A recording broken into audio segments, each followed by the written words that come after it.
Hola, buenas tardes a todos.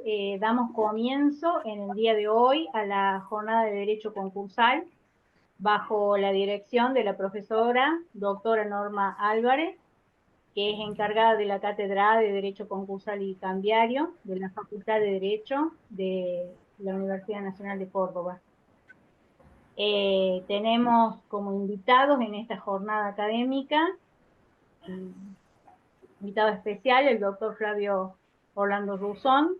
Él es ex titular de la Cátedra de Derecho Concursal y Cambiario.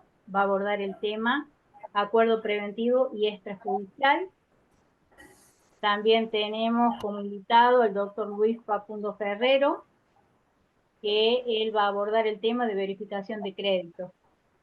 Luego tenemos al doctor Augusto Jofre, que va a hacer una ponencia sobre la cesación de pago, la llave de los distintos procesos concursales. Y luego termina la jornada con la exposición de la doctora Norma Álvarez con el acuerdo preventivo judicial. Ahora, antes de comenzar, quiero darle la palabra a la directora del evento, la doctora Norma Álvarez. Bienvenidos. Bienvenida, doctora, le cedo la palabra. Hola, buenas tardes a todos. Es un placer encontrarnos una vez más con esta actividad, la Jornada de Derecho Concursal 2024, organizado por la Grupo Trejo. Contamos con la presencia del doctor Ruzón, lo cual nos es un orgullo y espero, doctor, que disfrute esta jornada, esta participación, porque los alumnos pedían su presencia. El doctor Ruzón fue el titular de la cátedra A hasta hace poco tiempo. Y bueno, hoy nos honra con su presencia, así que desde ya, como invitado especial, muchísimas gracias, doctor Ruzón, por estar con nosotros. Como siempre, a la agrupación Trejo, gracias por este espacio, esta posibilidad de compartir nuestros conocimientos y espero que les sirva a los alumnos, que sirva de apoyo y esclarecimiento para el estudio de los alumnos, gracias a la presencia de todos los profesores que nos acompañan en esta actividad. Y bueno, abro formalmente la actividad. Así comenzamos con las exposiciones. Muchísimas gracias por la presencia de la representante de la organización Ronald, que es muy importante. Es un placer para nosotros colaborar con la actividad. Estamos convencidos que energéticamente todo esto es para bien y redunden bien de todos los que participamos. Así que colaborar para todos nosotros es un placer.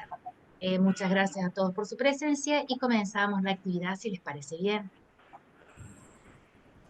Ahora le damos la palabra a Eugenia Silva, que como lo mencionó la doctora Álvarez, ella es representante de la Casa Ronald McDonald. Bienvenida. Gracias, Rob. Y bueno, no quiero quitarles muchos minutos de esto, simplemente agradecer a la invitación que nos hicieron desde estas jornadas. Como dije el otro día, me parece muy importante poder darle este costado solidario. La Casa Ronald siempre trabaja con un valor que es el valor del concepto de la red y de la comunidad, donde nuestra misión, que tiene que ver con acompañar a familias que transitan el duro momento de tener un niño bajo contextos de enfermedades complejas, siempre necesita de la comunidad para que nosotros podamos seguir abriendo nuestras puertas las 24 horas, los 365 días del año. Tener un niño enfermo en la familia, ya sea un hijo o cualquier familiar, implica también tener una familia que se ve atravesada por la enfermedad. Imagínense cuando esa familia se tiene que trasladar desde lejos, tiene que dejar su casa, su rutina y demás, e ir a una ciudad donde no conoce nada por una situación de enfermedad. Bueno, la Casa Ronald es ese lugar amoroso, tierno, de cobijo y contención que permite alivianar y suavizar este momento tan duro que les toca transitarlos a ellos como familia. Así que gracias por sumarse por la misión, gracias a todos por colaborar y como decía al comienzo de la charla, están más que invitados a conocer nuestra obra de cerca. Gracias. Gracias, Eugenia.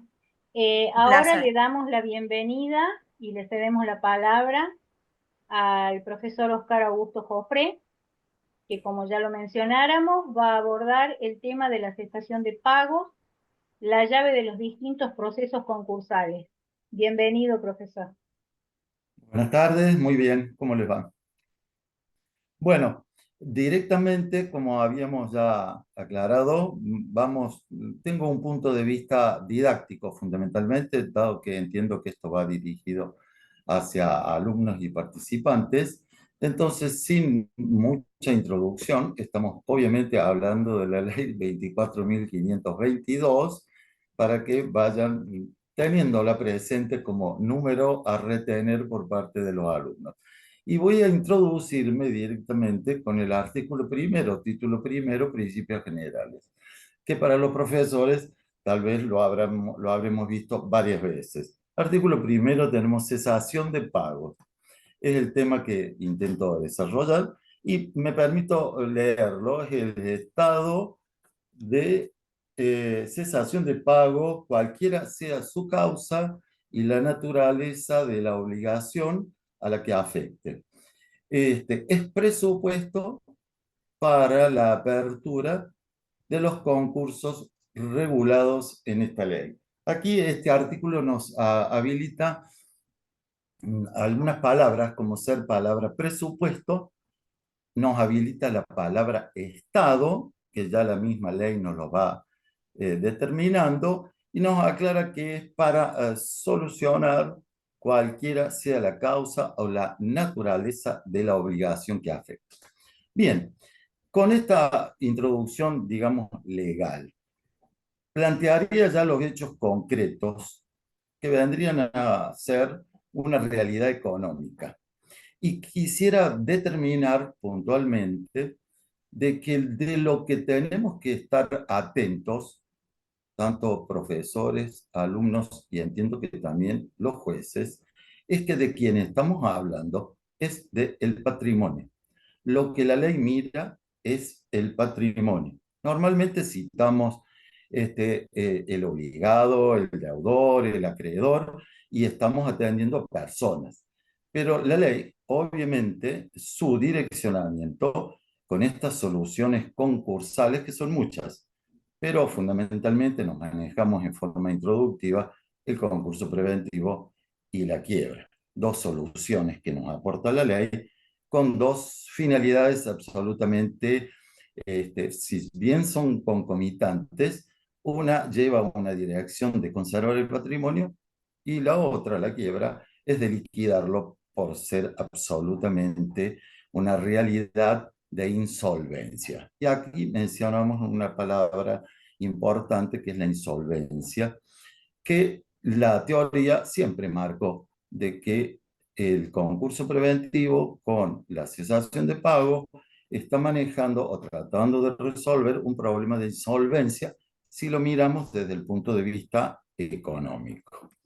O sea que esta realidad económica de este patrimonio vendría a ser la insolvencia. Y la insolvencia concretamente es una incapacidad para cumplir las obligaciones.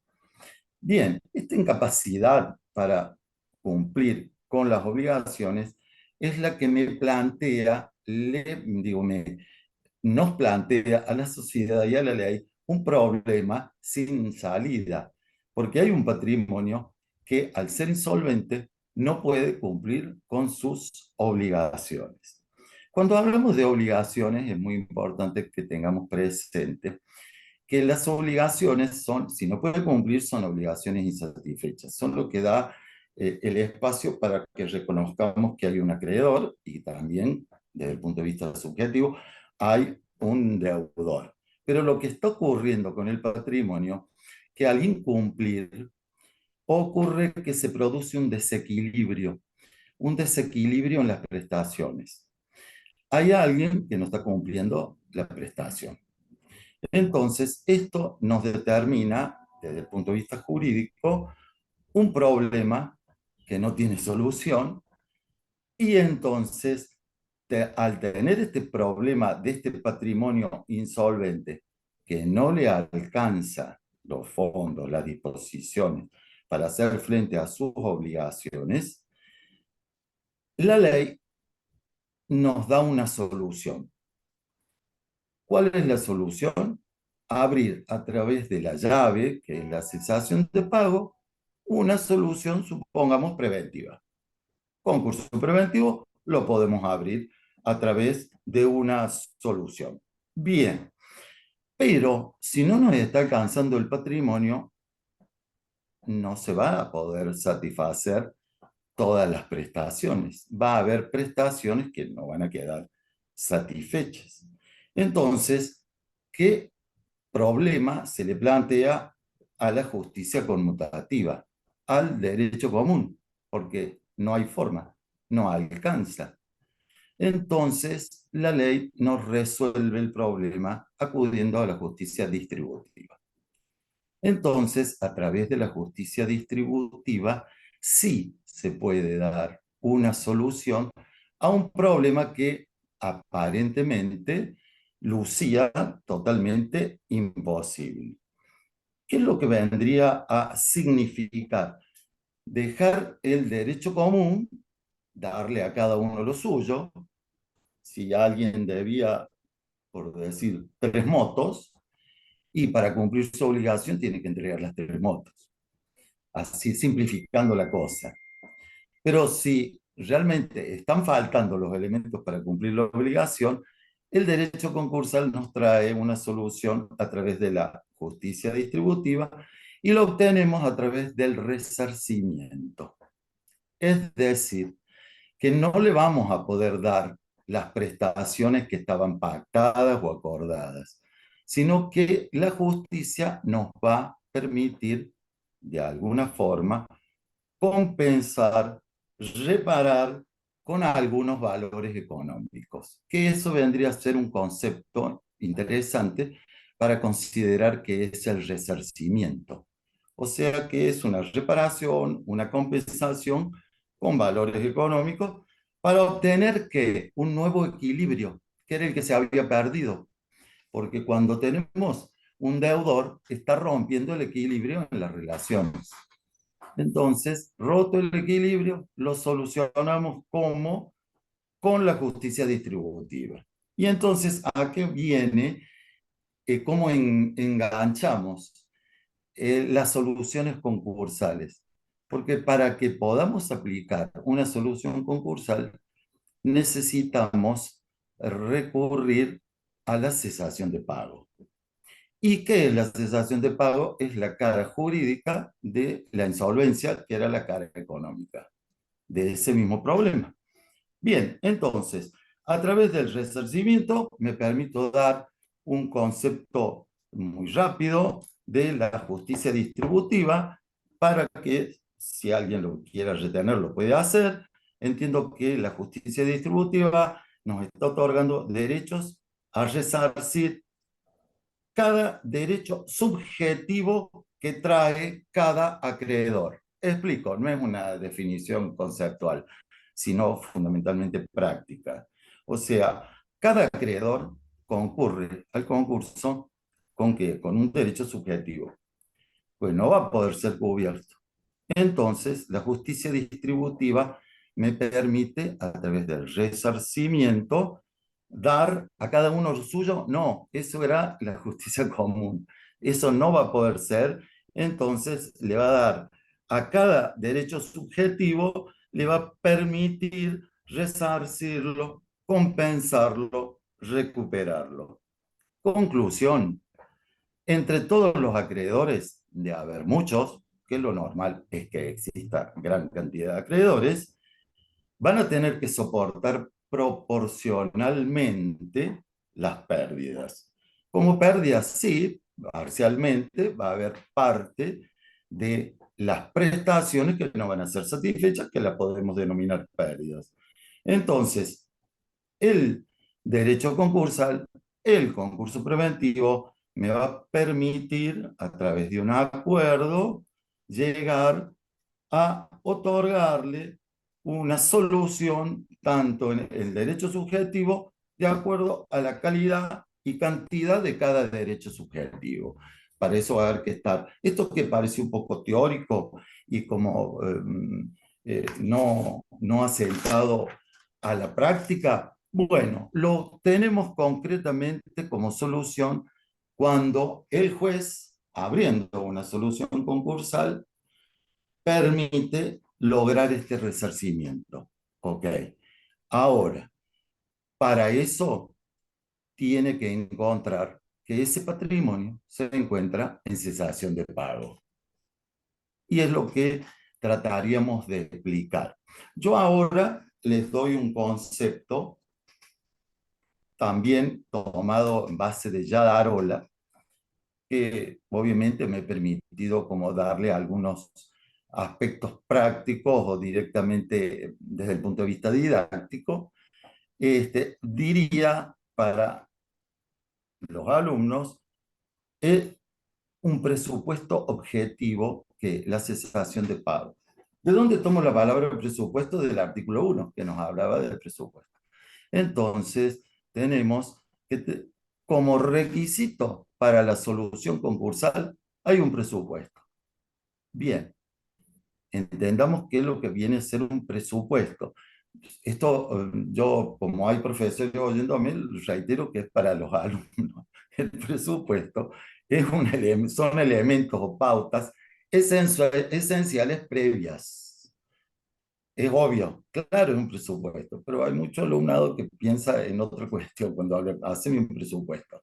Le dice, no, entonces, quiero comprar algo, hace un presupuesto. No, acá estamos hablando de pautas o elementos esenciales previos para lograr alguna realidad o algún concepto.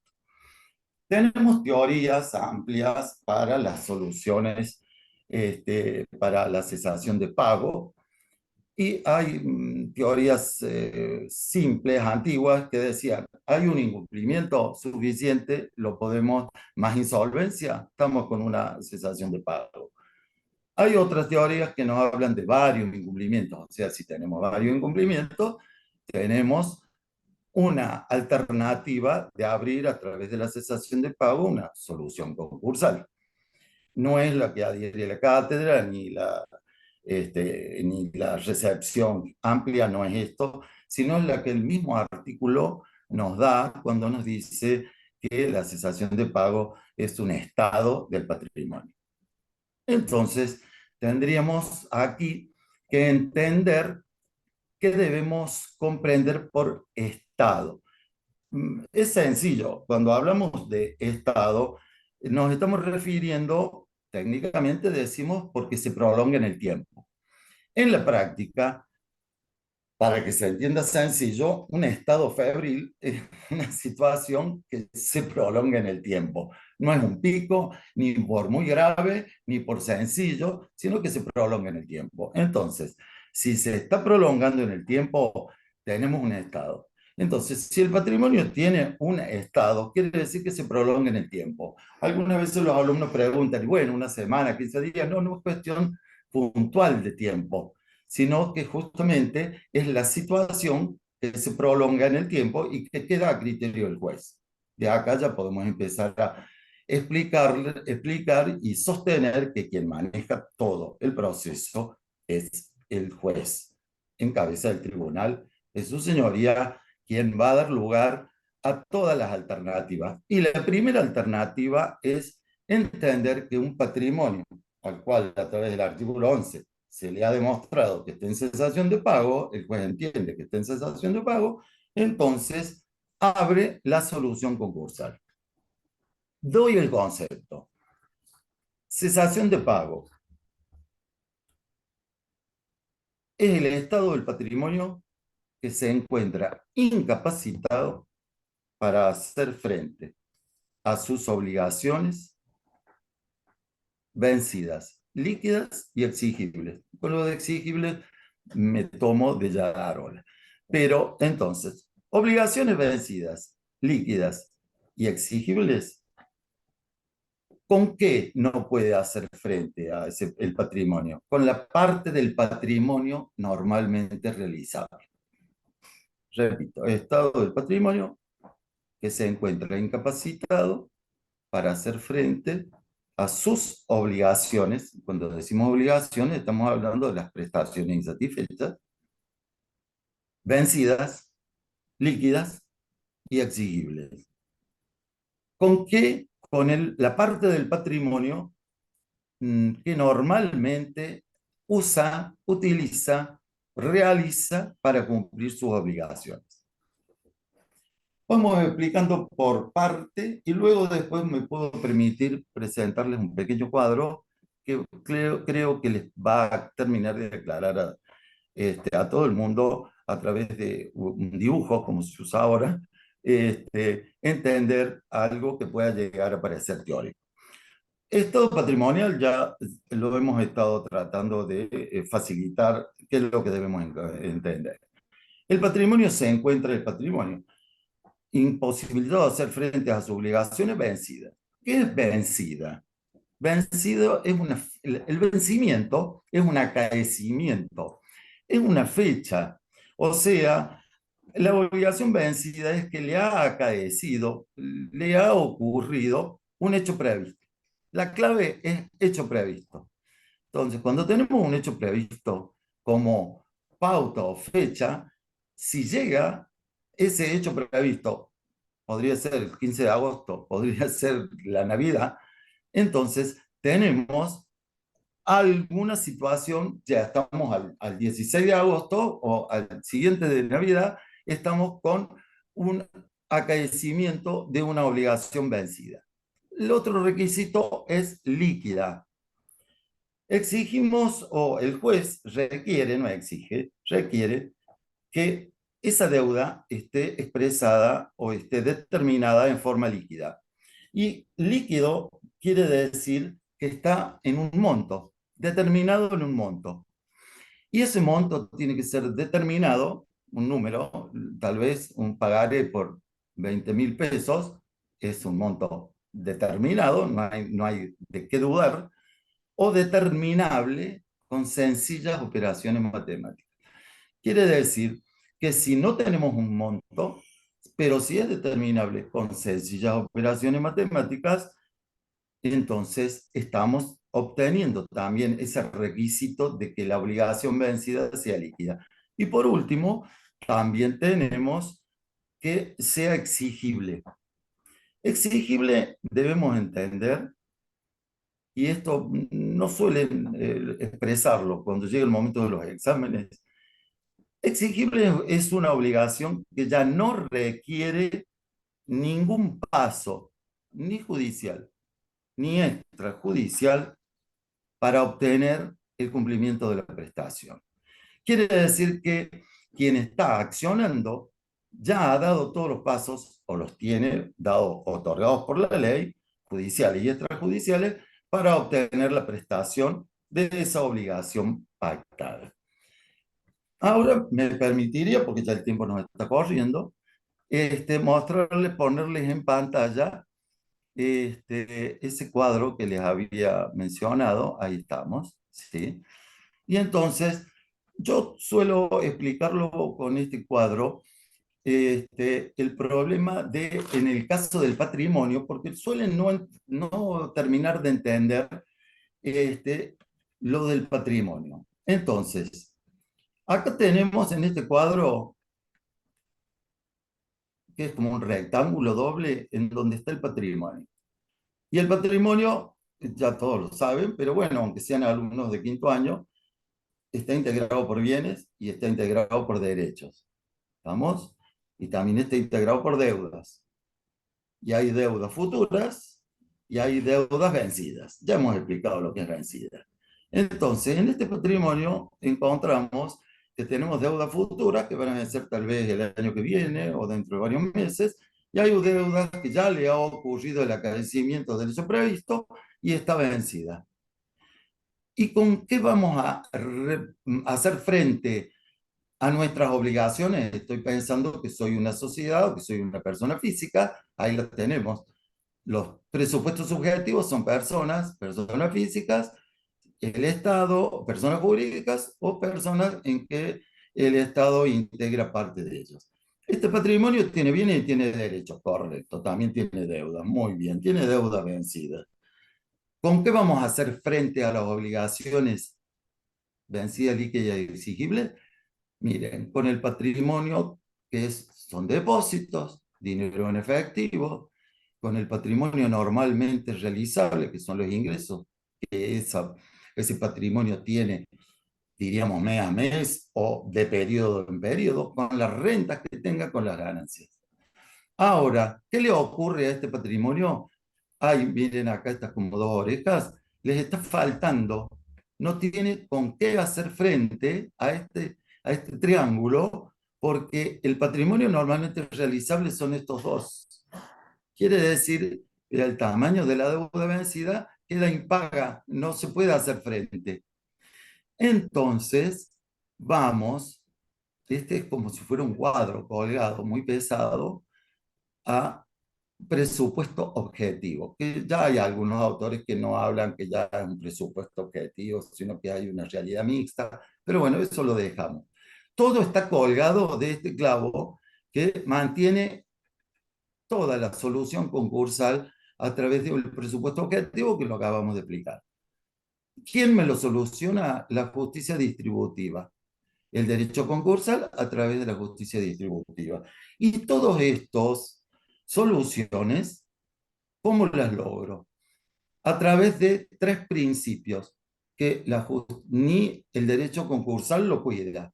Los jueces lo van a tener que atender.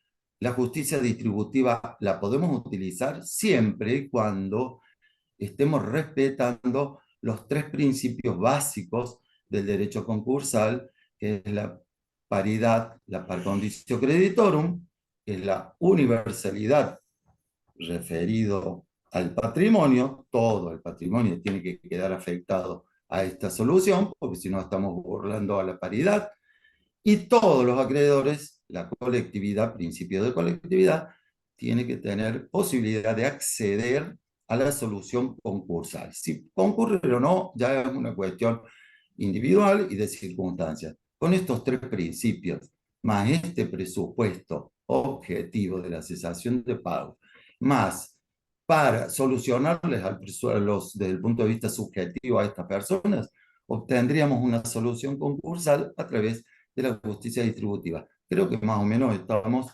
en el horario, sí, me he pasado tal vez un par de minutos. Muchísimas gracias, en tiempo perfecto. Le agradecemos mucho. Muchas gracias, Oscar. Muchas gracias, doctor Joffrey. Gracias. Bueno, gracias. Un placer.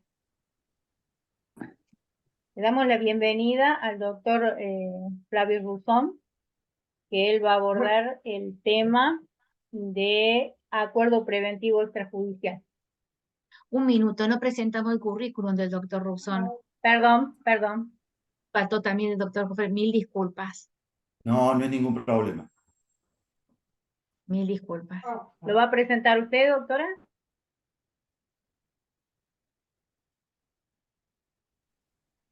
Doctora, ¿lo va a presentar usted? Por favor, Roxana, no tengo el currículum. Ustedes, por favor.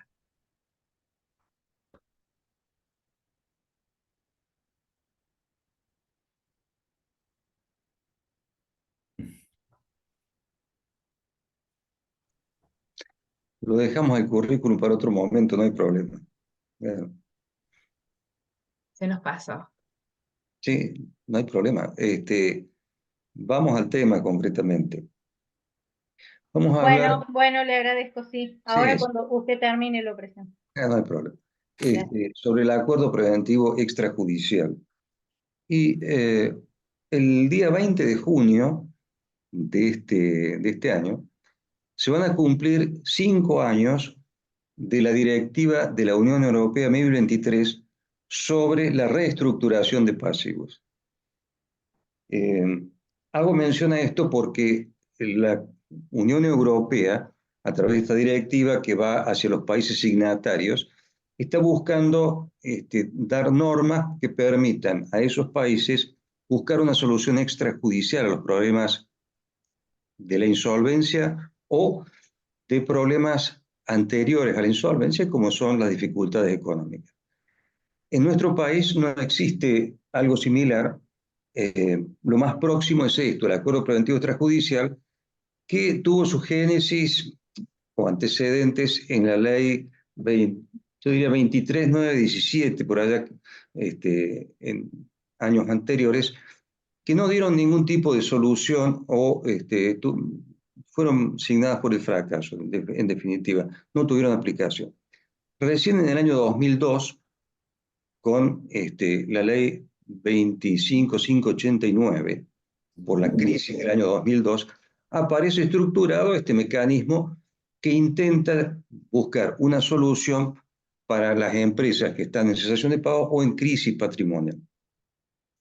La cuestión es que este instituto jurídico permite que los deudores lleguen a acuerdos con sus acreedores. Está enfocado el Instituto para Acreedores Quirografarios. En las versiones anteriores, que no vamos a entrar a analizar, también se preveía los acreedores privilegiados. Por eso fracasó también. Actualmente, este instituto jurídico, ni bien nació en el año 2002, tuvo importantes repercusiones porque grandes empresas, como el caso de Telecom en su momento, llegaron a reestructurar su pasivo con la aplicación del acuerdo preventivo extrajudicial. En Córdoba tuvo también algún paso, pero no ha sido importante. Inclusive, creo que una de las empresas que utilizaron el acuerdo preventivo extrajudicial, que fue homologado por la justicia, la presente en su momento, era una empresa, es una empresa importante que pudo reestructurar sus pasivos. Ahora, las exigencias que tiene esta ley es similar en algunos aspectos a lo que ocurre con el concurso preventivo. Es decir, ¿quiénes son los legitimados? Bueno, todos los deudores, ya sea persona humana o personas jurídicas, inclusive donde el Estado tenga participación, pueden utilizar este mecanismo. ¿Cómo se lleva a cabo? Es decir, ¿cómo se instrumenta? En este aspecto, la ley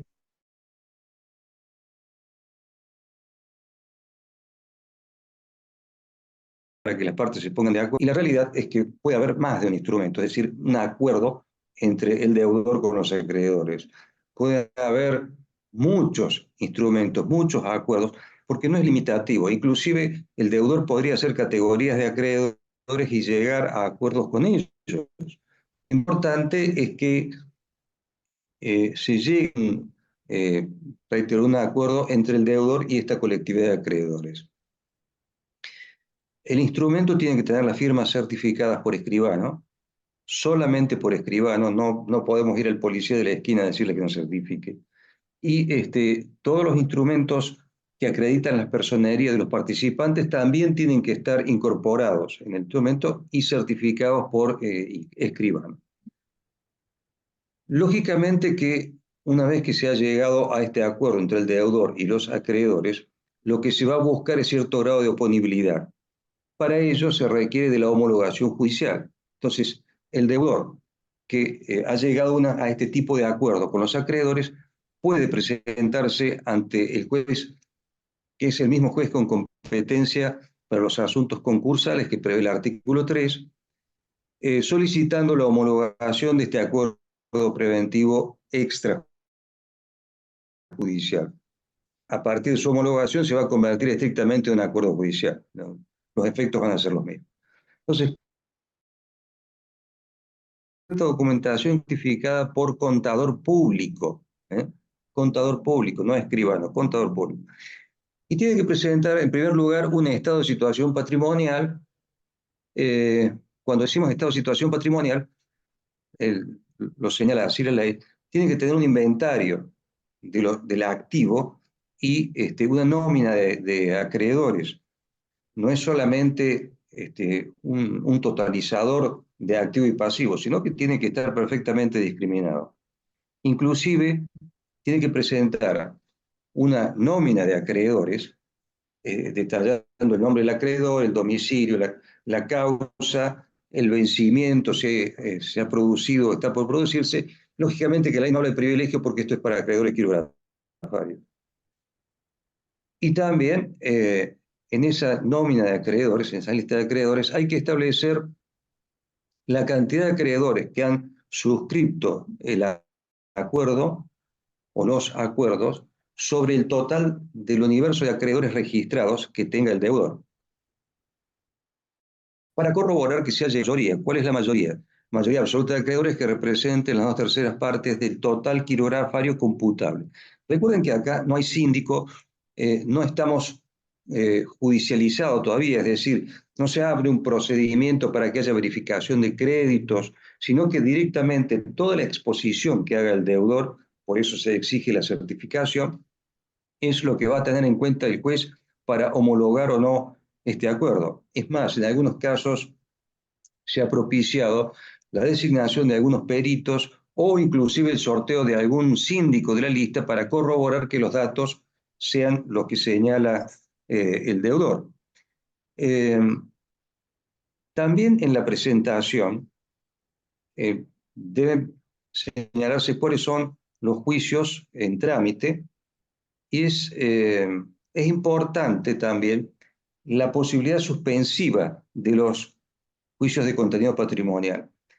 Que uno de los graves defectos que tuvieron los antecedentes legislativos es que no suspendían los juicios.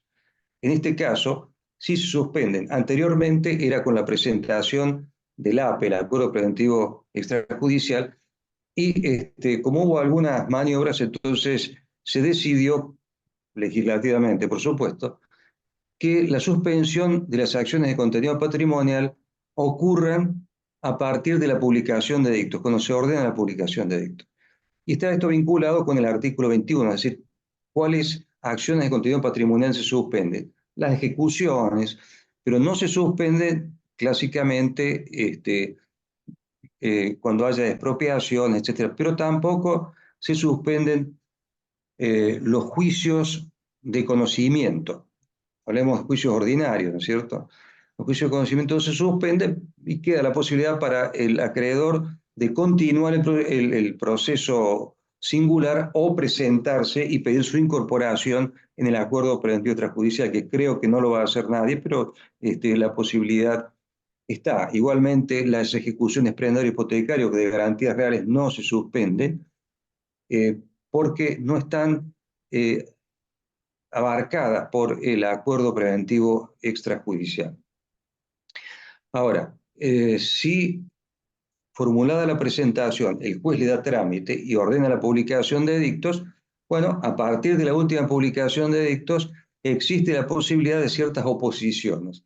Es decir, aquellos acreedores que hubieran sido omitidos o que habiendo sido incluidos puedan demostrar la existencia de un pasivo abultado o un activo abultado o alguna maniobra, bueno, pueden hacer oposición. Para ello tienen 10 días desde la última publicación de edictos.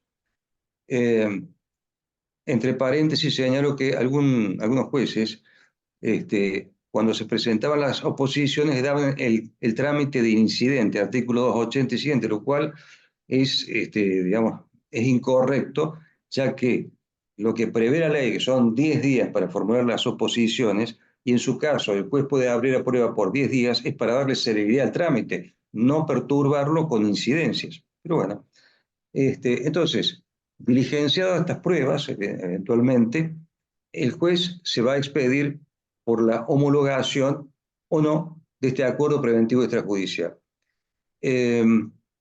Digo homologación o no, puede ocurrir que el juez entienda que no corresponde la homologación, con lo cual no hay quiebra. Es decir, en el concurso preventivo, cuando no se homologa un acuerdo, debe declararse la quiebra. Aquí no. Si no se homologa el acuerdo, bueno, se desata el problema y podrá el deudor presentarse en concurso preventivo judicial o eventualmente, si los acuerdos que arribó con los acreedores así lo establecen, bueno, cumplirlo extrajudicialmente. Está claro que si un juez no homologa un acuerdo preventivo extrajudicial, va a utilizar la fórmula del concurso preventivo, porque si no le van a pedir la quiebra por estar en cesación de pagos. Entonces tiene que buscar rápidamente una solución a la cuestión de la insolvencia o a las dificultades económicas que esté atravesando. Ahora, inclusive cuando se homologa un acuerdo preventivo extrajudicial, se establece la necesidad de regular honorarios profesionales y la ley ha impuesto que no se va a tomar como pauta o parámetro para la regulación de honorarios de las profesionales que intervinieron el monto de los créditos que utilizaron para impugnar o oponerse al acuerdo, lo cual es criticado por la doctrina porque facilita que algunos acreedores de minúsculos montos del crédito puedan oponerse al acuerdo, y entonces las regulaciones de honorarios no van a tener en cuenta la totalidad del acuerdo, por ejemplo, o los intereses en juego, sino que solamente van a tener en cuenta la actividad profesional desplegada en una oposición, con lo cual los honorarios van a ser reducidos. Justamente hoy tuvimos una reunión del Colegio de Abogados con el Tribunal Superior, en donde lo que se analizó son se puso de manifiesto las resoluciones judiciales que perforan los mínimos. Bueno, eso es lo que hay que, digamos, solucionar. En este caso también, es decir, si se va a tomar la labor profesional, tiene que tomarse en cuenta que los temas son complejos, no son sencillos. Ahora, homologado el acuerdo, se hace una remisión en cuanto a los efectos a la sección 3, 4 y 5 del capítulo 5 del título 2 de la ley. En buen romance, ¿a dónde hace referencia? Comienza con el artículo 55, que habla de la novación de las obligaciones, el 56, que dice que esto es aplicable a todos los acreedores, y siguientes. Es interesante el tema de la novación porque no hay en la doctrina, digamos, un acuerdo sobre si se producen los efectos de la novación o no. En el caso de homologarse un acuerdo preventivo judicial, sí hay homologación, artículo 55. Pero al hacer remisión la ley a esta parte, dice, no es expreso y la novación debe ser expresa. Creo que se ha hecho remisión al 56 y a la sección correspondiente, es porque el legislador tuvo en cuenta la novación, con lo cual, a mi juicio, se produce la novación de las obligaciones y es aplicable a todos los acreedores, por extensión del artículo 56. ¿Cómo se lleva a la práctica esto? Porque ¿es oponible, no oponible? ¿Cómo se hace? Bueno, cuando existe un proceso en trámite, en donde, supongamos, un proceso de conocimiento y se ha homologado un acuerdo preventivo extrajudicial, el apista, el deudor, puede presentarse en ese juicio, si lo quieren ejecutar, oponiendo los efectos del acuerdo. Es decir, si se homologó un acuerdo donde iba a pagar el 80%, bueno, la ejecución no puede superar en cuanto al monto del crédito más del 80%. Y si hay esperas, bueno, tendrán que someterse a esa cuestión. La ley es expresa en el 56. Es obligatoria para todos los acreedores quirografarios. Estos efectos también se propagan no solamente a todos los acreedores, sino que procesalmente tienen algunas connotaciones. Por ejemplo, un acreedor podría plantear la nulidad del acuerdo si hubiese dolo en la conformación del activo o del pasivo.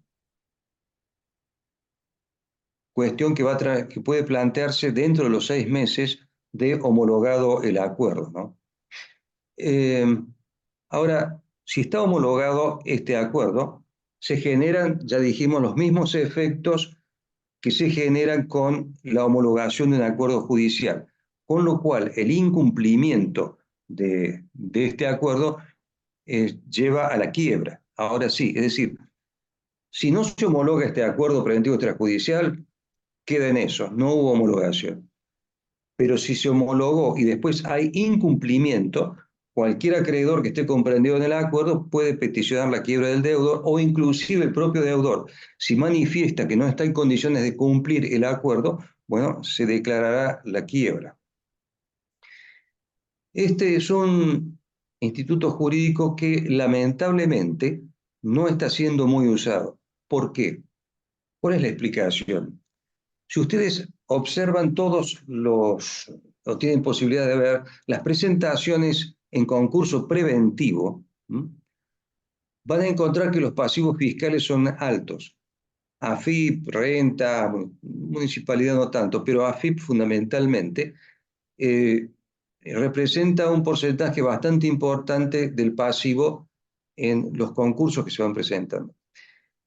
Como la creencia de la AFIP, el capital del impuesto tiene privilegio general, pero los intereses, actualizaciones y multas son quirografarias y por allí son montos importantes, entonces, en ese universo del pasivo, el reflejo del crédito del Estado es bastante importante, con lo cual no se llegaría a las mayorías que prevé la ley con el resto de los acreedores, confrontando con el crédito quirografario del Estado. Es decir, puede llegar a la mayoría absoluta de acreedores, pero no a las 2/3 partes del capital computable, porque al no poder obtener la conformidad de la AFIP, porque requiere un régimen especial, entonces se le imposibilita la vía del acuerdo preventivo extrajudicial y tiene que acudir a la vía del concurso preventivo. Eso es fundamentalmente lo que está ocurriendo y por qué se está desligando este instituto jurídico. Hay un problema que lógicamente se viene arrastrando, que es el de los pasivos que se generan con los medios estatales, es decir, AFIP, Preventa, etc. Bueno, creo que he cumplido con el tiempo, así que voy a dejar paso a otros para que hagan la exposición correspondiente. Muchas gracias. Muchas Gracias, doctor. gracias, Un doctor. reloj. Exactamente. Bueno, ahora sí, tengo el CV del doctor, acá si me permiten, lo voy a leer. Es abogado egresado de la Facultad de Derecho y Ciencias Sociales de la Universidad Nacional de Córdoba, ex profesor adjunto por concurso de la Cátedra B de Derecho Comercial, era Derecho Comercial 3, hoy Derecho Concursal y Títulos de Crédito de la Facultad de Derecho y Ciencias Sociales de la Universidad Nacional de Córdoba, ex profesor titular de la Cátedra A de Derecho Concursal y Títulos de Crédito de la Facultad de Derecho de la Universidad Nacional de Córdoba, medalla de oro por concurso otorgada por la Cámara de Comercio Exterior, Industria, Artesanía y Agricultura de Padua, Italia. Realizó publicaciones de diversos trabajos científicos, ha participado en numerosos congresos y dictado conferencias y cursos en el área del derecho comercial, exdirector de la Sala de Derecho Comercial del Instituto de Estudios Jurídicos del Colegio de Abogados de Córdoba, ha sido director del curso de procedimiento concursal de los tribunales experimentales del Colegio de Abogados de Córdoba, ha sido vocal de la Comisión Revisora de Cuentas de la Asociación de Magistrados y Funcionarios Judiciales de la provincia de Córdoba, ha sido integrante de jurado como miembro titular destinado a cubrir un cargo de juez en el Juzgado Nacional de Primera Instancia, en lo comercial número 13, y en el Juzgado Nacional de Primera Instancia, en lo comercial número 18 de la capital federal, propuesto por la Universidad Nacional de Córdoba y designado por el Consejo de la Magistratura, Comisión de Selección de Magistrados y Escuela Judicial de la Nación, ex juez del Juzgado de Concursos y Sociedades número 1, Juzgado de Primera Instancia, y de 13ª nominación en lo civil y comercial de la ciudad de Córdoba. Fue integrante de la Comisión Fiscalizadora del Banco de la Provincia de Córdoba y director del Simposio de Profesores en materia de Derecho Concursal con profesores de la Universidad de Bolonia, Italia y Roma, también en Italia. Ha sido un honor tenerlo en esta actividad, doctor Rusoni, que siempre comparta y esté dispuesto a colaborar con los estudiantes y con los egresados de la Facultad de Derecho y también con el Grupo Trejo. Nuevamente le agradezco la participación Y ahora le vamos a dar la bienvenida al doctor Facundo Ferrero. Brevemente vamos a hacer un CV abreviado del doctor. Es abogado de la Facultad de Derecho de la Universidad Nacional de Córdoba, es especialista en Derecho de los Negocios de la Universidad Nacional de Córdoba, fue relator del Juzgado de Primera Instancia y 29 nominación de concursos y sociedades número 5, es profesor interino de Derecho Concursal y Cambiario de la Cátedra A de la Facultad de Derecho de la Universidad Nacional de Córdoba y autor de numerosos artículos, ponencias, notas a fallo y participaciones en obras colectivas, coautor de libros de Derecho Societario y Concursal y actualmente es profesional independiente. Muchas gracias y bienvenido. Le cedo la palabra, doctor Facundo Ferrer. Hola, buenas tardes. ¿Se me escucha bien? Sí, Perfecto. sí, se escucha bien. Perfecto. Bien, muchas gracias. Así no grito. Bueno, el tema que me toca es la verificación de créditos y dado que tengo 20 minutos, voy a tratar de centrarme en lo que presenta dificultad. Asumiendo que me escuchan alumnos, el proceso verificatorio ya lo han visto en clases por lo avanzado del año. Tenemos una etapa necesaria, que es la verificación tempestiva, una etapa eventual, que es la de revisión de la sentencia verificatoria, que permite desarrollar la prueba que no pudimos quizás en la etapa tempestiva, que es muy breve, y eventualmente también tenemos las etapas de verificación tardía, donde, al igual que en las revisiones, tenemos mayor amplitud probatoria con el trámite propio incidental, con alguna modificación que prevé el artículo 56 de la ley. Muy bien, en el artículo 32 y siguientes, la ley regula la verificación de créditos y para la quiebra en el artículo 200 reproduce similares artículos. Ahora bien, la lectura de dichos artículos en principio no ofrece mayores dificultades, lo que he visto, en los alumnos en cuanto a que presentan los pedidos verificatorios, invocando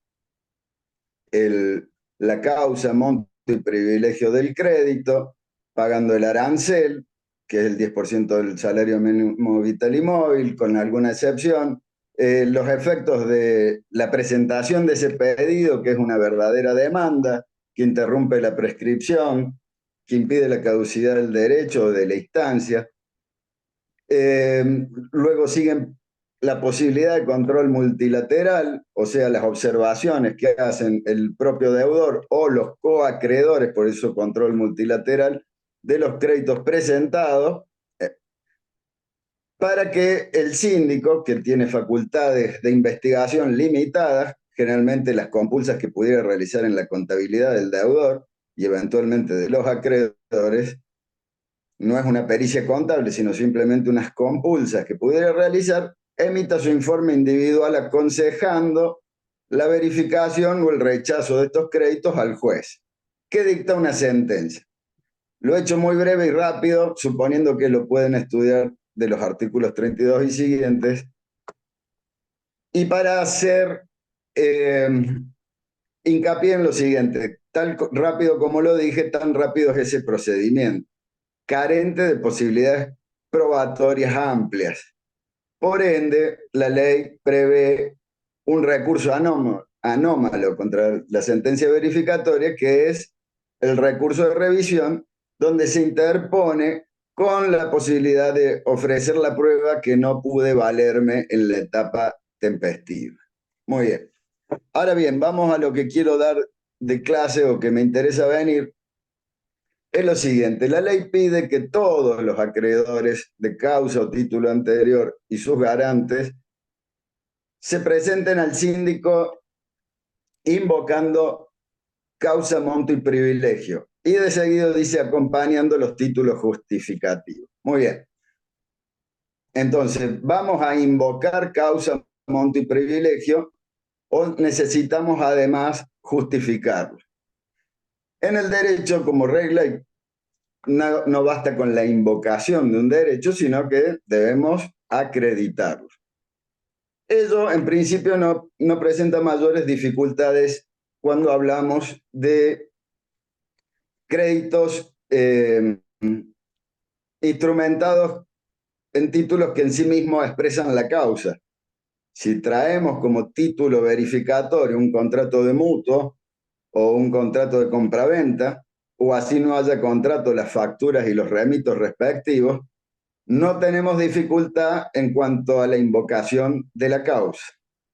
Ahora bien, cuando traemos un cheque o un pagaré a verificar, nacen los problemas y nos podemos preguntar si basta con invocar la causa o debemos acreditarla. ¿Por qué? Porque vimos al comienzo de la materia que los títulos de crédito se clasificaban en abstractos y causales, particularmente los que estudiábamos más, que son los títulos como la letra de cambio, el cheque y el pagaré, tienen como característica la abstracción, esto es, se desvinculan del negocio jurídico que les dio origen, se desvinculan del motivo, razón de ser por lo que se emitió y o circuló dicho título de crédito. Esto, que es un poco abstracto, quería ejemplificarlo a los fines docentes, digamos. El motivo, razón de ser de la emisión de un cheque normalmente es para pagar una deuda. ¿Cuál es esa deuda? La que nace de, como dije, de una compraventa o de un mutuo. Esa es la causa. Ahora bien, si estamos en un proceso verificatorio, la ley nos dice que debemos invocar la causa y acompañar los títulos. ¿Basta acompañar con el título de crédito? Esa es la pregunta. ¿Basta acompañar? El monto surgirá fácil y la falta de privilegio normalmente. La cuestión de privilegio siempre es una cuestión de puro derecho. Lo que tendríamos que acreditar o no es la causa de la emisión y o circulación, le hace endoso, de ese título de crédito abstracto. Salvo alguna opinión minoritaria como la de Mafia, que es un gran autor de gran calibre intelectual, que considera en la etapa tempestiva únicamente, y no en la de revisión ni en las verificaciones tardías, que basta con invocar la causa, desde los plenarios Traslínea, año 1979, y DIFRI, año 1980, se ha llegado a la conclusión mayoritaria de que no basta con invocarlo, sino que además debemos acreditar la causa de los títulos de crédito. Muy bien, esa doctrina plenaria que tiene validez en Buenos Aires, luego se fue de alguna manera, dicen los autores, flexibilizando. ¿Por qué? Porque, como dice Roydon, el objetivo del plenario no era limpiar las deudas del deudor, sino tratar el objetivo tiene que ser no dejar afuera acreedores reales escasamente documentados. Para ello me detengo someramente en Traslínea y DIFRI. Traslínea, para tanto ambos plenarios trataron la misma cuestión. ¿Es necesario invocar y acreditar la causa en los títulos de crédito? El primero fue para pagar, el segundo para cheques. Podrían haber hecho uno solo porque es el mismo tema. Y al respecto, la mayoría opinó que era necesario. Muy bien, yo creo que se fundamenta en dos cuestiones. Una de las cuestiones es que el juez debe saber sobre y pronunciarse, además del privilegio que, como dije, es una cuestión de mero derecho, sobre la existencia, legitimidad y cuantía del crédito. Para que ese crédito exista, no sea simulado, necesitamos cerciorarnos de que ingresó un contravalor y no es un pagaré o un cheque dado de favor para que vengan a votarme el concurso o se lleven un pedazo del patrimonio una vez liquidado en el contexto de una quiebra. Esa razón, evitar la connivencia que reparta pagaré a los amigos, por exagerar el ejemplo, Es uno de los fundamentos de Traslínea y DIFRE, pero no es el único fundamento. Gran parte de la jurisprudencia que flexibiliza estos plenarios parte de decir, por ejemplo, cuando además del título de crédito tengo una sentencia obtenida en juicio ejecutivo, todavía no hay ningún tipo de pronunciamiento respecto a la causa, ya que es un juicio ejecutivo. Intentó rematarle bienes y se concursó para pararle el remate. ¿Qué tipo de connivencia puede tener este señor? ¿Cómo lo voy a considerar un acreedor falso? Realmente, de hecho, se concursaron para molestarlo a ese acreedor que intentaba ejecutarlo.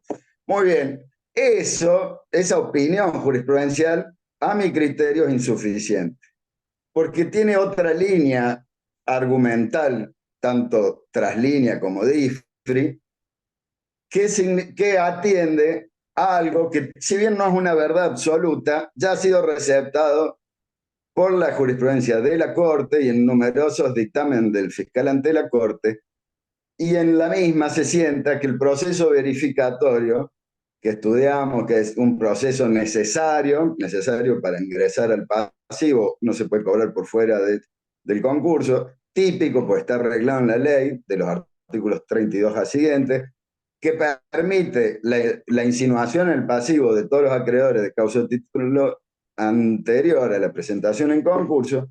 Este proceso es de conocimiento. Esto podría ser debatible, pero como dije, ya hay jurisprudencia de la Corte abundante y es casi unánime en la jurisprudencia, es la conceptualización del proceso verificatorio actual. Es un proceso de conocimiento, no es ordinario. Ojo, es un procedimiento súper breve. La confusión viene por acá. Es de conocimiento, pero no es ordinario. Al contrario, es sumamente breve y sin posibilidades probatorias.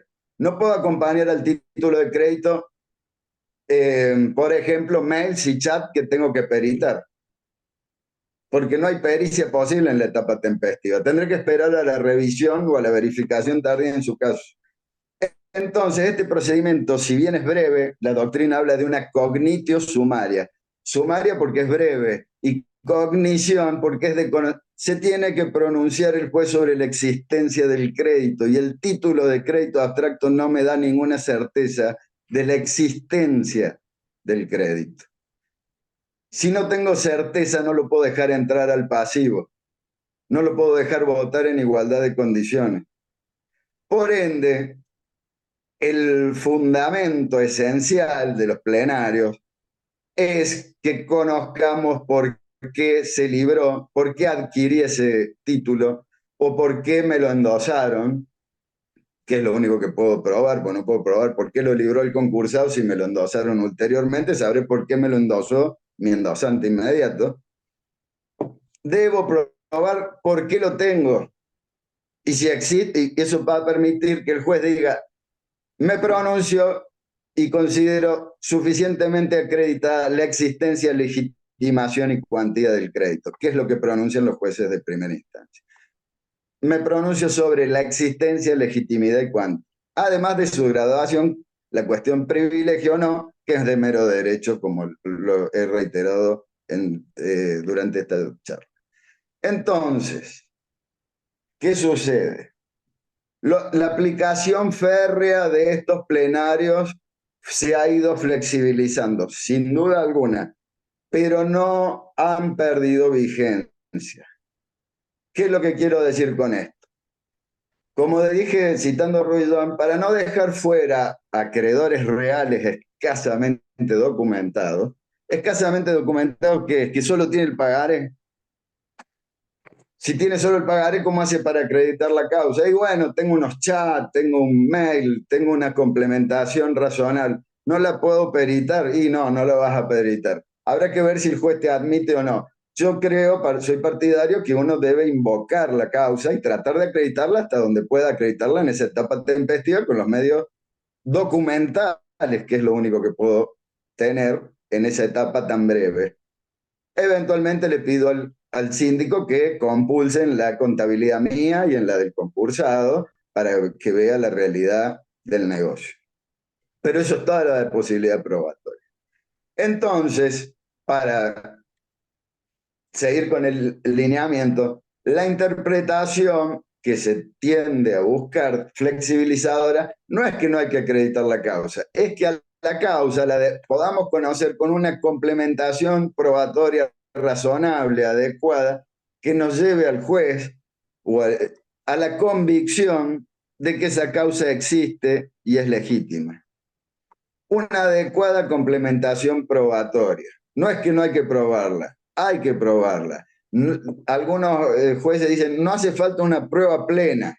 Bueno, llamémosle semiplena prueba. Bueno, esos son términos inventados. En realidad lo que hay que hacer, como en cualquier área del derecho, es convencerlo al juez de la existencia y legitimidad del crédito. Eso es lo fundamental para dejar ingresar o no a alguien al pasivo y eventualmente si hay algún error se puede corregir por vía de revisión. Es muy importante que el juez tenga un buen ojo y pueda vislumbrar si es un crédito real o no desde el primer momento, porque la sentencia del artículo 36, como lo dice en su última parte, fija definitivamente los acreedores que van a poder participar posteriormente del acuerdo. Es base de cálculo para el cómputo de mayorías. Con lo cual, los acreedores admitidos y verificados votan. Así, si hubiera equivocado el juez, votarán. Y aquellos que eran reales, pero los dejaron afuera, no van a participar, aun cuando ganaran su recurso de revisión. Es definitivo a los fines del cómputo de las mayorías, de la base de acuerdo y las mayorías. De ahí la trascendencia de la sentencia del artículo 36. Si me queda tiempo, hablo de algunos fallos que flexibilizaron los plenarios Translínea y DIFRI, si no, esa era la idea fundamental que quería dar. Estamos en tiempo, doctor. Le agradecemos mucho la participación. Muy clara su Muchas gracias. exposición. Sí, muy agradecida. Ahora le damos la bienvenida a la directora del evento y quien va a exponer en último término, la doctora Norma Álvarez. Ella es doctora en Derecho, profesora categorizada adjunta de la Universidad Nacional de Córdoba y la UCASAL.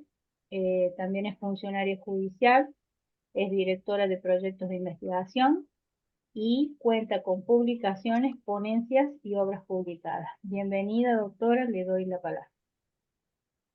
Hola, nuevamente es un gusto estar con ustedes. El tema que yo voy a desarrollar es el acuerdo preventivo judicial, así que si me permiten voy a habilitar pantalla.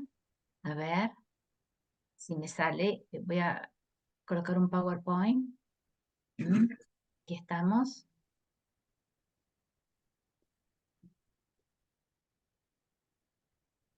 No sé si se ve. Un minuto, por favor.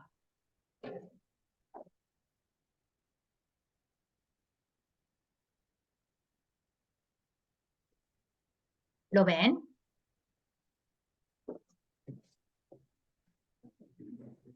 ¿Se ve? Está comenzando a compartirse la pantalla, doctora. Bien, perfecto. Ahora Muy sí. bien, Ahora sí. Bien. El doctor Rousson nos habló del acuerdo preventivo extrajudicial y yo voy a hacer foco en el acuerdo preventivo judicial, es decir, que se desarrolla dentro del proceso judicial y dentro de los procesos de los acuerdos preventivos judiciales me voy a referir solamente al del concursado, presentado por el concursado. Esta etapa comienza con el artículo 41, cuando el deudor, 10 días después de vencido, dentro de los 10 días después de transcurrida la sentencia de verificación, el deudor debe, en forma imperativa, la ley le exige que acompañe una propuesta de categorización o de agrupamiento de los acreedores verificados y declarados admisibles. La finalidad es el agrupar los acreedores y la ley pone una pauta teniendo en cuenta el monto del crédito, la naturaleza de las obligaciones, no es lo mismo un crédito bancario que un crédito de un proveedor, que un crédito de un trabajador, que un crédito tributario. A eso se refiere cuando hace referencia a la naturaleza del crédito. O bien el carácter del privilegio, si un privilegio general, agrupados por un lado los generales y por otro lado los especiales, o bien los quirografarios. La ley le pide una categorización o cualquier otra forma, dice la ley, o elemento razonable que puede determinar el agrupamiento de categorización. Como la etapa del acuerdo preventivo es una etapa eminentemente negociadora, la forma en que el deudor agrupe establece la estrategia para ganar, es decir, para lograr el objetivo. Nosotros sabemos que en un concurso preventivo el objetivo es lograr el acuerdo. Bien, iniciada la carrera, el éxito puede estar determinado de la forma en que yo agrupe. ¿Qué quiero decir, con esto? Que si yo, por ejemplo, en una categoría tengo acreedores, que son el bancario, tengo 3 bancos y uno de ellos es un acreedor hostil que no me quiere dar el acuerdo y es un acreedor de mucho peso, que yo tengo que tener cuidado porque debo jugar con dobles mayorías de acreedores y de capital. Entonces tengo que tener muy en cuenta cómo... sí, gracias. Tengo que tener muy en cuenta cómo los agrupo. ¿Qué quiero decir? Que si tengo los bancarios y uno de los bancarios en principio se mostraría hostil y no me querría dar las conformidades, tendría riesgo yo de no conseguir las dobles mayorías. Y si por otro lado tengo categorizados los trabajadores, que son 800 trabajadores y que sumados es sumamente importante, tal vez me convenga colocar ese acreedor bancario, si se quiere hostil, y agruparlo con los trabajadores, y de esa manera yo podría obtener en esa categoría las mayorías que me pide la ley, que si los coloco conforme a la naturaleza del crédito, no lograría el resultado exitoso que busco, que decir que se homologue el acuerdo. De ahí que es muy importante cómo estratégicamente yo llevo adelante la categorización. Obviamente que el juez tiene que resolver sobre esta, pero antes que el juez resuelva, el síndico va a elevar una opinión, porque después, antes que salga la sentencia, el juez tiene que opinar, el síndico tiene, cuando presenta el informe general, en el artículo 39, inciso 9, el síndico tiene que opinar sobre la forma en que ha categorizado y luego el juez va a resolver. Antes de llegar a la parte resolutiva, la ley habla de la posibilidad de propuestas de acuerdo, teniendo en cuenta quirografarios laborales y privilegiados, o bien puede ser perfectamente que esté quirografario, no habría ningún problema, y nos agrega los créditos subordinados. La posibilidad de incorporarlos son aquellos derechos de los acreedores que se postergan para que sean pagados con posterioridad, voluntariamente se postergan para ser cobrados con posterioridad, dándole prioridad a otros créditos. La doctrina nos enseña que por lo general son créditos externos y que se postergan a fin de que se cancelen primero deuda de carácter financiero. De ahí el origen de la disposición. El juez va a sacar una resolución 10 días siguientes después de que el deudor venció 10 días después que venció el periodo para observar el informe general, y se va a expedir en forma definitiva en la forma que se ha llevado a la categorización, va a decir cómo quedan organizados las categorizaciones. La resolución del juez es irrecurrible, esto es importante también recalcarlo, y va a determinar la constitución del comité de control, que es un acreedor de mayor monto dentro de cada categoría, y sumará 2 laborales a los que ya estaban pudiendo reducirlo cuando la nómina de acreedores así lo justifica. Una vez que saca la resolución de categorización, notificada al Ministerio de Leyes, conforme al 279, rige el Código Procesal Civil del ritual de la provincia, martes y jueves, se hace la notificación al Ministerio de Leyes y corre un plazo dentro de los 90 días siguientes, el periodo, lo que se llama periodo de exclusividad, que puede ser prorrogado por 30 días más. Entonces, el periodo de exclusividad, disculpen, que lo vamos a ver acá, a ver si avanza. Minutito. No logro el avance de página. Acá está. Aquí tenemos, conforme el 39, inciso 9, el informe general, el síndico opina, lo estoy marcando con la flecha, no sé si ustedes la ven. Opina sobre la categorización. 10 días después de presentar las observaciones, el juez saca la sentencia de categorización, conforme lo dice el artículo 41, como les mencioné, es irrecurrible y tiene comité de control. En ese periodo de tiempo, que son entre 90 y 60 días, que acá les señalo, es el periodo de negociación.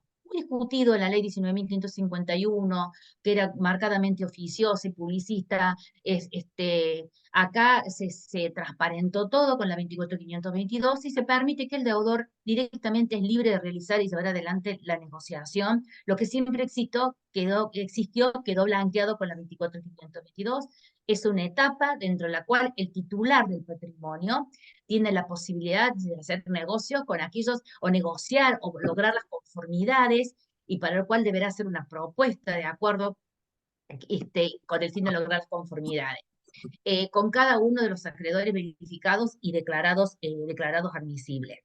Esto tiene a cabo dentro de este, vamos a señalar con la flechita, dentro del periodo de exclusividad. Hay una presentación de propuesta, antes me detengo un minutito acá. El deudor, es importante recalcar, debe presentar la propuesta. La propuesta puede consistir muy variada: quita, espera, entrega de bienes, constitución de garantía, capitalización de la deuda, emisión de obligaciones negociables, pero una forma de diferir el cumplimiento de la obligación, o cualquier otro crédito que me permita a mí lograr las conformidades dentro de cada categoría. Eso es lo que se debe entender en el marco de la negociación. Las propuestas deben ser iguales, y acá tengo que tener en cuenta lo siguiente. La ley 24.522 admite la posibilidad de hacer propuestas teniendo en cuenta las categorías. Puesta la categoría de los bancos y la categoría, por ejemplo, de los trabajadores. Lo que admite la 24.522 es la posibilidad de propuestas diferenciadas. Con la ley 19.551 hablábamos de la igualdad, lo tomamos del derecho italiano, la igualdad de los acreedores, y tenía que haber una propuesta única para todos. En cambio, con la ley 24.522, siguiendo la postura del francés Labrousse, la igualdad entre iguales, había unos acreedores que siempre nos decían con la ley anterior: miren, no es lo mismo la propuesta al banco, que tiene una deuda de $1 millón y su función es la intermediación del dinero conforme a la 21.526, que hacerle una propuesta a un proveedor que desde el pago del crédito lleva adelante su pyme, que hacer una propuesta a un trabajador que con lo que va a cobrar come. Entonces, esto también es importante.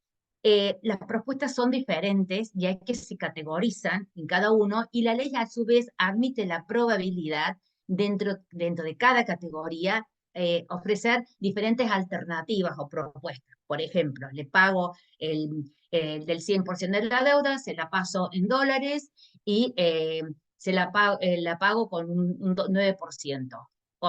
Alternativa B, le pago el 100% de la deuda, se la pago en dólares, pero con pagadera en 5 años, así con una espera, el 20% de cada año, con un 9% de interés. Tercera alternativa, le pago el monto total de la deuda en pesos, pero la cancelo en el mismo año con un 20%, o sea, con una quita. ¿Qué ofrece estas posibilidades? Las alternativas le dan la posibilidad de que el acreedor que se encuentra en una categoría, cada uno va a ver qué más le conviene. El que necesita dinero, es decir, quiero el dinero ahora, aunque sea con una quita, porque necesito el dinero. El que puede esperar, capaz que diga: no, quiero que me la dolarice porque me va a convenir. Entonces, esa es la importancia de ofrecer propuestas distintas, y después hay que computarlas todas juntas para ver si se logran las mayorías de capital y las mayorías de acreedores. La ley nos dice que no se admite propuesta donde dependa de la voluntad del deudor. Hago la propuesta y les voy a pagar el día que gane el juicio de daño moral. Les voy a pagar el día que pueda vender mis campos de 700 hectáreas. Le voy a pagar el día que termine de pintar, yo soy una pintora conocida y mi cuadro sale mucho, y cuando lo venda les voy a pagar. No, ese queda fuera de la posibilidad de una propuesta considerada válida dentro de la norma. Otro aspecto que se aborda es la renunciabilidad. Se admite la ley. ¿Cuál es la razón de la renuncia? La 24.522, con un consejo, si se quiere, empresario, lo que busca es que la empresa se mantenga y salga adelante, y se le da la posibilidad al empresario de un mayor margen de negociación. Entonces, el privilegiado puede renunciar su privilegio, quedaría como quiero, y si se trata de créditos laborales, también puede renunciar, y si tienen un convenio colectivo, se hará con presencia del juez y del gremio correspondiente para convalidar los derechos del trabajador, con la posibilidad de que el crédito quede como quirografario y de esta manera formar parte del acuerdo, porque siempre el acuerdo va dirigido como finalidad esencial del concurso para el quirografario. La ventaja para el trabajador es que si no se llega a aprobar, renace de nuevo el carácter privilegiado. ¿Qué es importante de señalar? Esto es muy cuestionable. ¿Cómo que se le hace renunciar al trabajador a los derechos que conforme el derecho social siempre se ha garantizado al trabajador? Como que se ve como, si se quiere, cuestionable el tema. Minutito. Esto fue, si se quiere, puede ser reprochable, pero hay autores como, por ejemplo, la doctora Nigre de Alonso, en una conferencia supo decir que gracias a los trabajadores que renunciaron al privilegio y que entraron como quirófagos y aceptaron diferentes medios de pago, un frigorífico de carne en San Luis pudo salir adelante. Es decir, que esta convenio, esta negociación de que el trabajador renuncie a un derecho que le asiste, que es el privilegio, se transforme en quirografario, permitió que la empresa se mantuviera, siguiera adelante y el trabajador consiguiese lo que considera su fuente de trabajo, que es en realidad lo que más le interesa. Entonces, así podemos ver diferentes miradas que puede tener un dispositivo normativo. Sin perjuicio de ello, el 2575, en fin, del nuevo código dice que el derecho laboral no es renunciable y no es postergable. Pero más allá de ello, la doctrina nos enseña que si bien hay una contradicción, en la práctica no hay mayores incidencias porque no se hace uso el trabajador no hace uso de la renuncia a este privilegio. La doctrina se pregunta, ¿hasta cuándo podrá hacer esta renuncia? Si bien no está en la norma, se entiende que hasta la categorización, hasta que el deudor presenta la categorización, o bien hasta que el juez saca la sentencia de categorización, que son dentro de los 10 días siguientes a la finalización de la observación del informe general. ¿Qué otro paso siguiente tenemos? Acá les he marcado lo que mencionaba recién, presentación de la propuesta de régimen de extensión, con un minutito que busco la flecha. Cuando el juez presenta la propuesta, el deudor presenta la propuesta, es importante también mencionar que esta propuesta tiene que ser hecha pública, tengo que acompañar al expediente 20 días antes que venza el periodo de exclusividad bajo sanción de quiebra. Es un supuesto de quiebra del artículo 77, inciso primero, que no está en la norma, pero que la tenemos que incluir, porque así lo dice el dispositivo, artículo 43, apartado 11, salvo que en los casos de los supuestos especiales, que la ley dice, señor, antes de declarar la quiebra, vea si es viable el supuesto especial del previsto en el artículo 48. El deudor podrá presentar modificaciones. Debo presentar la propuesta 20 días antes de que vence el periodo de exclusividad, pero puedo hacer modificaciones, la ley me habilita a hacerla hasta el momento de llevarse a cabo la audiencia informativa. Ahora vamos a ir al régimen de mayorías.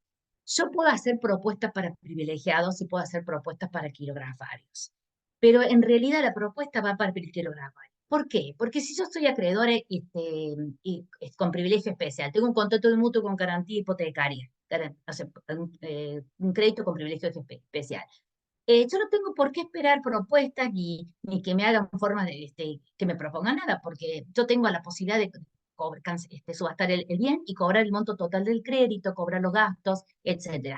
Es decir, mi situación no es la misma que la del quirografario. Se cumple a rajatabla el principio 1740 del Código Civil y consagrado en las nuevas disposiciones del nuevo Código de que el patrimonio del deudor es garantía de los créditos. Entonces, la situación del acreedor con privilegio especial es distinta.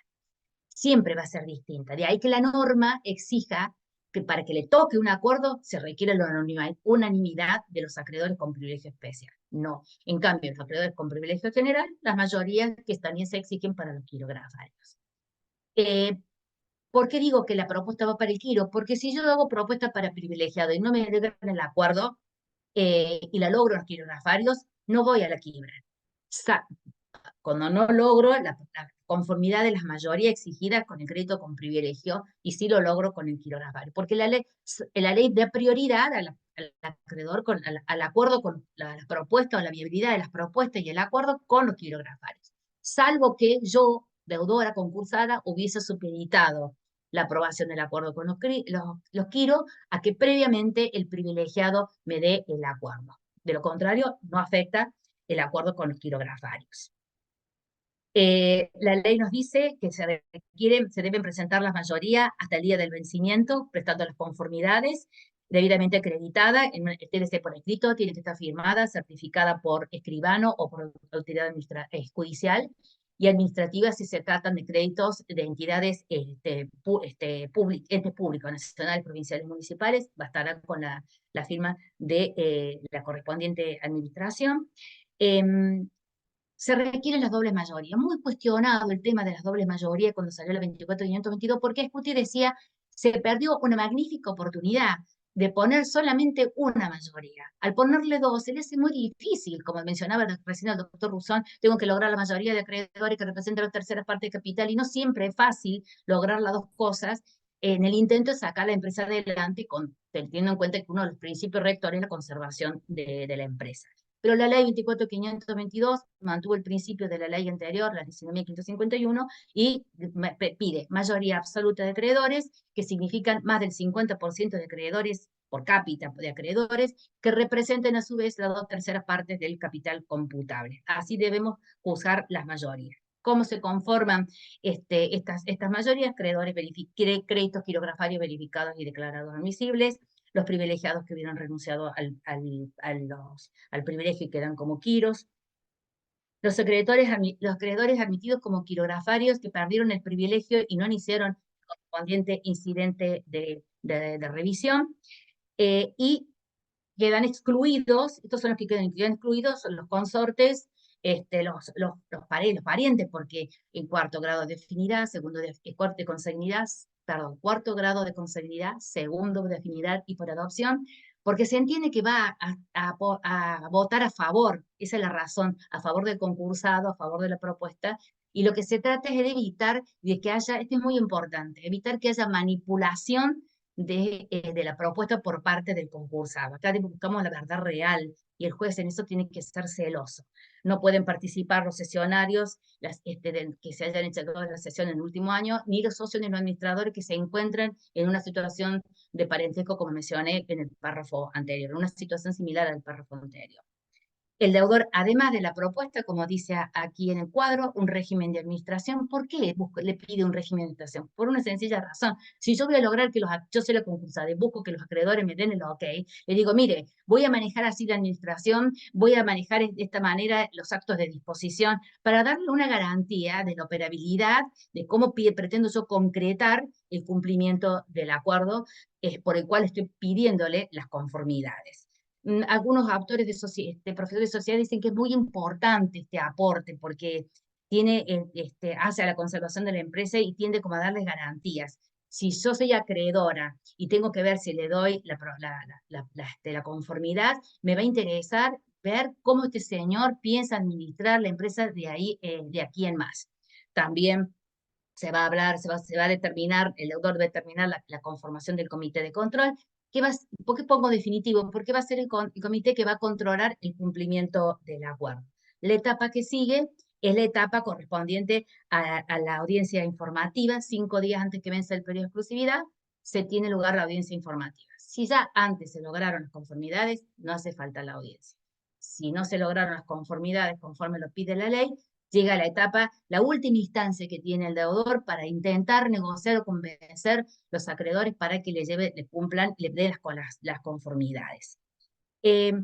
Para ir cerrando, me interesa sobre todo ese artículo 52, si no se obtienen conformidades, lo que sigue a grosso modo sería la quiebra, salvo el supuesto, a ver, no sé si ustedes pueden ver cuando dice rechazo, corresponde la quiebra, o si no, el periodo de concurrencia del artículo 48. ¿Se puede ver? No sé doctora, si se puede ver. Sí, sí. Bien. Bueno, perfecto, porque me aparecen las caras en la pantalla. Entonces, si se da rechazo, quiebra o propuesta. Si se lo aprueba la resolución, bueno, esto es importante. Dejo de lado los supuestos especiales para cerrar el acuerdo preventivo judicial por el deudor. Si llegado al final logra el deudor presentar las conformidades, ya dijimos parte negativa. Si logra las conformidades, el juez tiene, dentro de los 3 días, si le presenta las conformidades, saca la resolución del 49 donde hace conocer la existencia del acuerdo.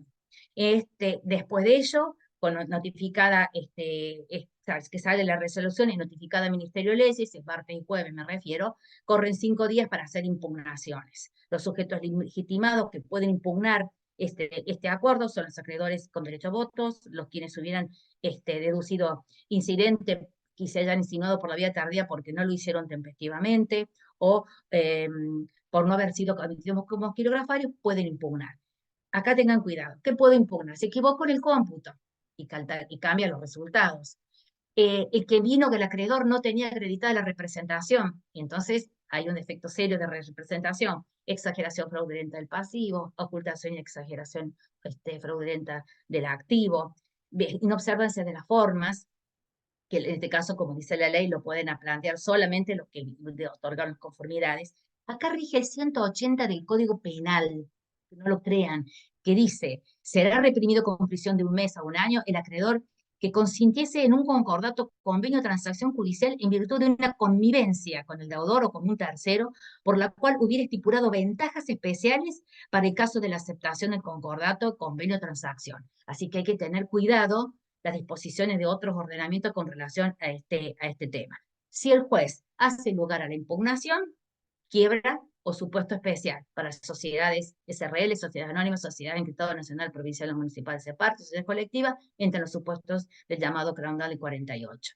Si el juez no hace lugar a la impugnación, el paso siguiente es la homologación. El juez tiene que, acá, no sé cómo estoy con el tiempo, es muy importante la homologación. El juez tiene que sacar una sentencia. Bueno, voy cerrando. El juez tiene que sacar una sentencia. Es la sentencia del 52. El juez tiene que expedirse sobre la viabilidad y la exigibilidad del acuerdo. Entonces, la sentencia que va a dictar es una sentencia obligatoria para los acreedores concursales y para los acreedores concurrentes. ¿Cuáles son los concursales? Los concursales son los acreedores que no se han insinuado y consideran que tienen derecho a cobrar su crédito. ¿Cuáles son los concurrentes? Son aquellos a quienes la ley le ha reconocido la calidad de acreedores. Bueno, la ley, cuando saca la sentencia de homologación, es obligatorio para ellos, independientemente de los concurrentes hayan dado la conformidad o no. Y aquí es muy importante la sentencia que dicta el juez. Muy discutido si este acuerdo por el cual el juez va a homologar es un acuerdo sustancial, un contrato, un pacto. En Argentina no se analiza tanto ese tema, sí en Italia, para un sector de la doctrina es un contrato, derecho sustancial, y para otro sector de la doctrina es un acto procesal y se maneja por el código de rito. Lo cierto es que el juez saca una sentencia y se expide. Si el juez se logran las mayorías en las categorías de cajón, dice el 52, el juez le pone en forma imperativa la carga de homologar. En cambio, si hay categorizaciones, hay que lograr las mayorías, la mayoría absoluta de acreedores que representan las 2/3 partes, o sea, más del 50% de acreedores que representan las 2/3 partes en cada categoría. Eso es lo que me pide la ley. En el 52, inciso primero, dice, bueno, si en cada categoría yo tengo las mayorías, el juez perfectamente debe homologar. Y la ley admite, a raíz en el año 2002, que el doctor Rousseau nos citó, con una modificación de la 25589, que el juez, cuando en una de las categorías no se lograron las mayorías, el juez le imponga al resto el acuerdo. Y ahí es un cambio muy importante con la 24.522. ¿Por qué? Porque nosotros en quiebra nos oscilamos entre una legislación y un rol del juez publicista, con la 11.719 en el año 33, con la ley 19.551 en el año 72, o si no, en el rol o en una ley privatista, como la 41.56 en 1902 y la 24.522 en el año 95. Antes, con la 24.522, el juez homologaba o no homologaba, pero no decidía sobre el acuerdo, era facultad privativa de los acreedores. Y con la 25.589, no. El juez puede imponer el acuerdo cuando se dan determinadas, se llama random power, cuando se dan determinadas condiciones, que haya aprobado en alguna categoría las mayorías que pide la ley, que el 75%, o sea, las 3/4 partes hayan dado las conformidades, que la regla de seguridad no haya discriminación, es decir, con el acreedor, con respecto al acreedor que está en la categoría decidente, se le haya dado la posibilidad, tenga la posibilidad de elegir una categoría que lo beneficie y nunca cobre, se le pague menos o un valor inferior de lo que correspondiera a las categorías que han logrado las conformidades. Y por último, que es algo difícil calcular para el juez, de que se le asegure que eso que se le va a pagar al acreedor disidente sería mayor de lo que cobraría en el caso de una quiebra. Esto es lo que dice la ley, pero sin perjuicio de esto, viene la llamada tercera vía, algo construido por la jurisprudencia, más precisamente con línea Vanguard en el año 2001, donde dice, mire, vamos a hacer una cosa, antes de declarar la quiebra, no lo homólogo, pero tampoco le declaro la quiebra. Por favor, intente mejorarlo, y se le abre una instancia al deudor para que logre superar los obstáculos que están impidiendo la homologación del acuerdo, conocido como la tercera vía y muy aplicado también a nivel nacional. Sé que tengo que ir cerrando. La ley dice en la última parte del 52 que no debe haber propuestas de acuerdo abusiva. En realidad, una parte de la doctrina Royman decía, mira, no hace falta que diga esto porque el juez nunca debe aprobar algo que sea abusivo. Está en el 1071 del Código de Vélez y en el 9, y en el 9 perdón, y en el 11 del Código Civil. ¿Qué quiere decir esto?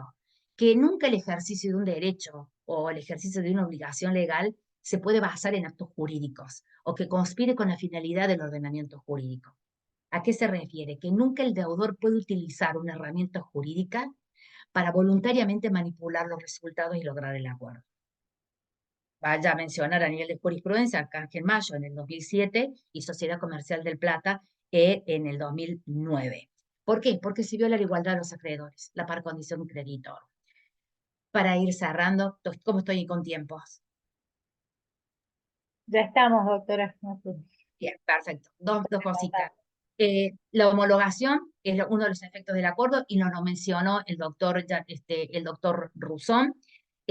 Lo homólogo del acuerdo sigue la conclusión. Con eso significa que el juez da por concluido el acuerdo y cesa, conforme dice el 59, cesa en sus funciones el síndico y con eso se le da cierre, digamos, al acuerdo. La etapa que sigue es la etapa de cumplimiento del acuerdo. Dejamos hasta aquí. Muchísimas gracias. Gracias por su tiempo.